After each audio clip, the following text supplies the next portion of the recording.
In this video on HLBZ, I'm going to show you exactly what I'm expecting the price to do, the reasons behind it, and all the good stuff. You might be pretty surprised with this.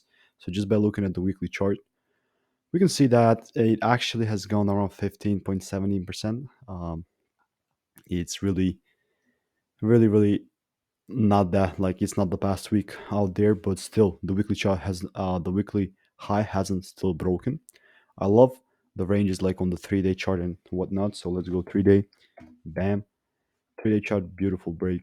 I love this demand area with the gap of volume and also the huge inefficiencies in here.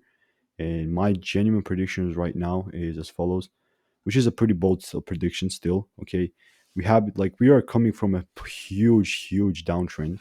This is a pretty bold prediction. Again, it makes sense to continue to deliver to the lows, but after that break, oh my bad, I'm definitely looking for some potential bullish moves, and this is what I'm expecting the price to do right here. Let me know your thoughts. Just look at it on your chart, on the daily chart, and